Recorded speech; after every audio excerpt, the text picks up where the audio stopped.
Good morning students. जैसा कि Saturday में हमने प्रीपोजिशन को देखा, उस रोज हमने इन के बारे में जानने का प्रयास किया। ये क्लास चल रही है ग्रामर के लिए, 9th के लिए, 10th के लिए। दोनों क्लासेस में कुछ चैप्टर्स कॉमन है। इसको हमने इसी रूप में लिया है कि हम प्रीपोजिशन को जानने की कोशिश करेंगे, किस स्थान पर किस प्रीपोजिशन का किस तरह से प्रयोग किया जाता है। एक पर्टिकुलर प्लेस होता है किसी भी प्रीपोजिशन का। नाउन को एक दूसरे नाउन के साथ जोड़ने के लिए हम प्रीपोजिशन का प्रयोग करते हैं। ये हमने कल आपको इस क्लास में बताया, सैटरडे। अब हम आज मंडे में सीखेंगे use of on, use of at, use of over and hour. सबसे पहले यूज ऑफ ऑन को देखते हैं। इसके हिंदी अर्थ पर और को के रूप में यहां पर इंग्लिश सेंटेंसेस में आते हैं। सबसे पहले ऑन को हम किस रूप में देखते हैं वो बताएंगे। A thing is on another thing and touch to each other. जब एक वस्तु दूसरी वस्तु के ऊपर हो और एक दूसरे को स्पर्श करते हो, तब हमने ऑन का प्रयोग करना है। जैसे कि यहां पर लिखा है, he is sitting on the chair. वे मेज कुर्सी पर बैठा हुआ है, लेकिन वे कुर्सी या चेयर बिना हैंडल की होनी चाहिए। यदि बिना हैंडल की चेयर है तो हम ऑन द चेयर लिखेंगे। यदि चेयर में हैंडल है तब हम इन द चेयर लिखेंगे। ध्यान रखिए, our principal is sitting in the chair, ये करेक्ट सेंटेंस है। और the boy is sitting on the chair. Classroom में जो चेयर्स होती हैं मोस्टली बिना हैंडल की होती हैं। डेस्क है, बेंच है, स्टूल है, ये बिना हैंडल के होते हैं। इस पर हम लिख सकते हैं ही is sitting on the stool, he is sitting on the chair, he is sitting on the bench. Next, इसी तरह से the bird is sitting on the tree. यदि पेड़ पर पत्ते नहीं हैं और वह पेड़ ड्राई है, सूखा हुआ है, तो वहां पर हम बोलेंगे the bird is sitting on the tree. पक्षी पेड़ पर बैठा हुआ है और पेड़ पर पत्ते आ जाते हैं तो लिखेंगे the bird is sitting in the tree. Exam में इस तरह के सेंटेंस को दिया जाएगा कि the bird is sitting in the green tree. Green हरा भरा है तो पत्ते हैं, तो आप लिख सकते हैं इन द ट्री। और बॉस, प्रिंसिपल या कोई मैनेजर या किसी उच्च पोस्ट का कोई भी व्यक्ति अगर चेयर पर बैठा हुआ है, उसका नाम पोस्ट दी गई है, तो हम लिखेंगे इन द चेयर। क्लियर?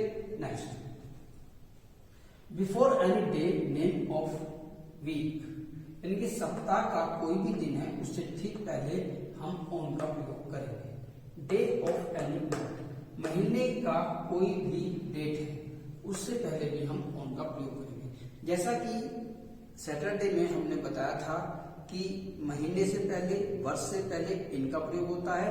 यहाँ दिन और दिनांक, डे एंड डेट से ठीक पहले ऑन का प्रयोग किया जाएगा।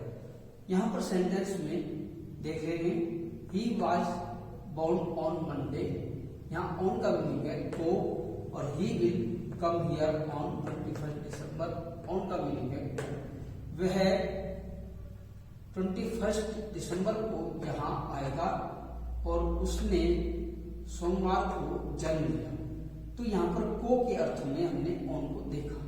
आगे देखते हैं एट। इसके 3 मीनिंग्स हैं, को, पर, में। देखते हैं बिफोर एनी फिक्स टाइम, किसी भी निर्धारित समय से पहले हमने एट का प्रयोग करना है। नेम ऑफ टाइम, समय का नाम होना चाहिए।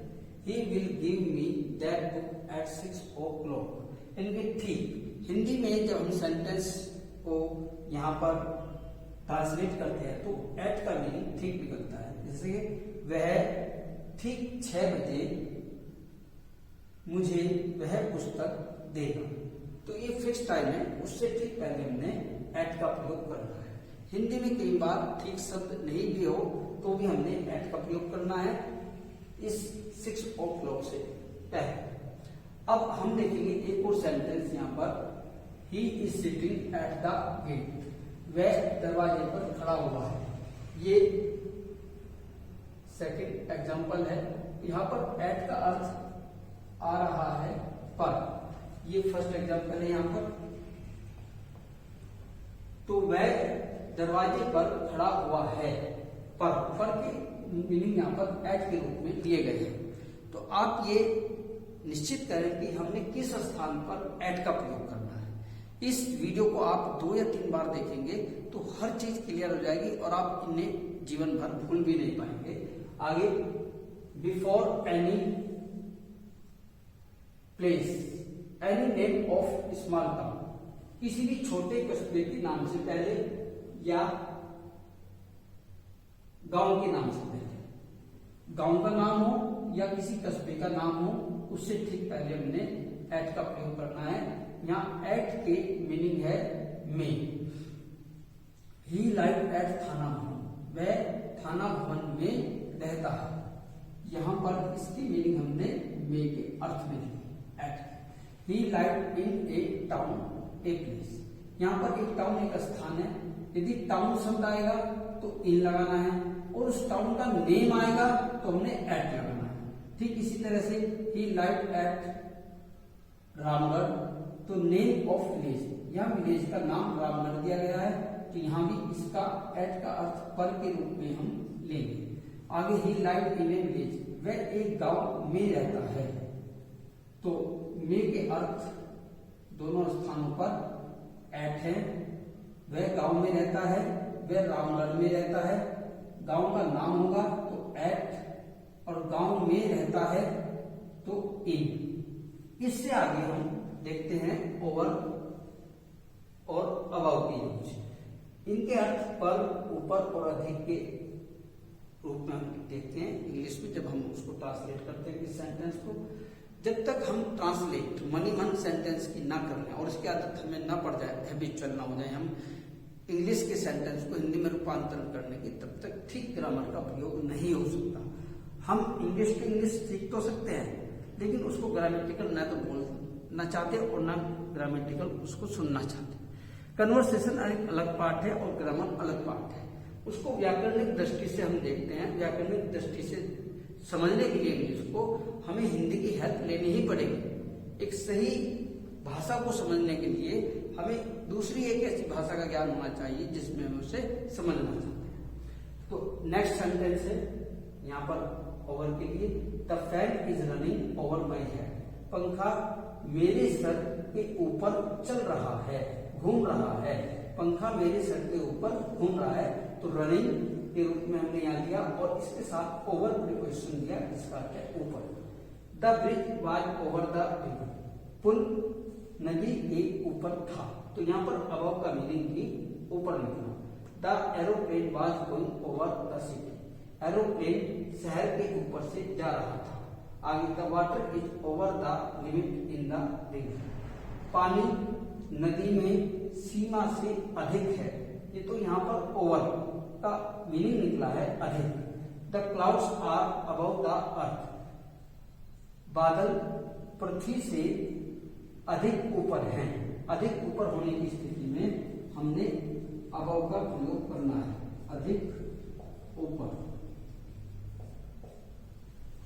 यहां पर ओवर है एक सीमा से अधिक, और ये अबव का मीनिंग है अधिक ऊपर।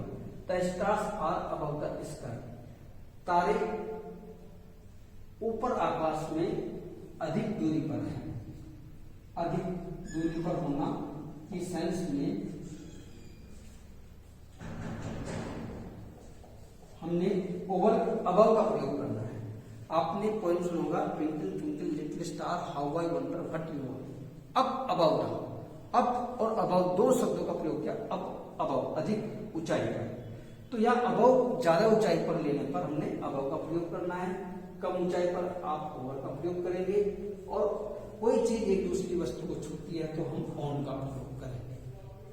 आज हम इतना ही रखेंगे। आगे की प्रिपोजिशंस काफी हैं, उनके बारे में बात करेंगे। कुछ मैं आपको फिक्स भेजूंगा प्रीपोजिशन से संबंधित, जिसमें ऑन के बारे में, एट के बारे में, ओवर के बारे में, अबव के बारे में, इन के बारे में कुछ और पर्टिकुलर वर्ब होंगे। इनके कुछ पर्टिकुलर वर्ब हैं जिनके साथ हमने पर्टिकुलर प्रीपोजिशन ही प्रयोग करनी है, उनको भी आप अपनी नोटबुक में लिखें और उसे बार बार दोहराएं, और बार बार दोहराने से वो चीजें आपके मस्तिष्क में बैठ जाएंगी, और इस तरह से हम अच्छी तरह से प्रीपोजिशन का प्रयोग करना सीख जाएंगे। किसी भी कंपटीशन में प्रीपोजिशन जरूर पूछी जाती है, ऐसा कोई कंपटीशन नहीं है जहां प्रीपोजिशंस न पूछे जाएं, लेकिन इनको समझकर हमें अपनी नोटबुक में लिखना है और समय समय पर इनको क्लियर भी करना है। ठीक है, okay, thank you very much.